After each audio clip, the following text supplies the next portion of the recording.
చిల్లరపల్లిలో ఇంత మంచి మటన్ దొరుకుతుంది, ఇంత తక్కువ రేట్ అని మేము ఊహించలేదు. ఒకసారి అది ఎంత రేటో లాస్ట్ వరకు చూడండి.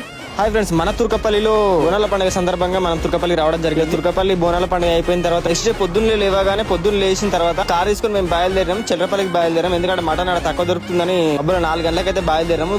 చుట్టూ చీకటి అయిన తర్వాత మాత్రం మేము వెళ్ళిన తర్వాత లోపలికి అయితే వెళ్ళాము. అక్కడ ఫుల్ యాటలు మొత్తం ఫుల్ కటింగ్. అక్కడ చాలా మందిని అడిగాము రేట్ల గురించి. 550 అని చెప్పారు, ఫిక్స్ రేట్ అని చెప్పారు. తర్వాత మేము ఒక యాటను తీసుకున్న తర్వాత దాన్ని కొట్టించినాము. అసలు అక్కడ మాత్రం ఫుల్ పబ్లిక్. అసలు మటన్ కావాలంటే మీకు అసలు చిల్లరపల్లి పోండి, 100% మంచి ప్యూర్ మటన్ దొరుకుతుంది. మటన్ తీసుకున్న తర్వాత మాకైతే తలకాయ నచ్చింది, తలకాయ కూడా తీసుకున్నాము. ఒక 3 తలకాయలు తీసుకున్నాము. అక్కడ నుంచి తలకాయ తీసుకుని అక్కడ నుంచి కాపీ ఇచ్చుకోవడానికి వెళ్ళాము. తర్వాత మాకు ఒక తలకాయకు 150 రూపీస్ తీసుకున్నారు. తలకాయ కాపీరు దాన్ని కొట్టించారు. మాకైతే మటన్ 440 పడ్డది, 1 kg 440 పడ్డది. మంచి ప్యూర్ మటన్ దొరికింది. అసలు ఇంత తక్కువ దొరుకుతుంది మేము కూడా ఎక్స్పెక్ట్ చేయలేదు. చాలా మంచిగా ఉంది మటన్ అయితే. బోనాల పండుగ అనుకుంటే మామూలు ఉంటుంది అనుకున్నా, ఇక్కడికి వచ్చాక తెలిసింది మొత్తం బుర్రా పాడైపోయింది. ఫుల్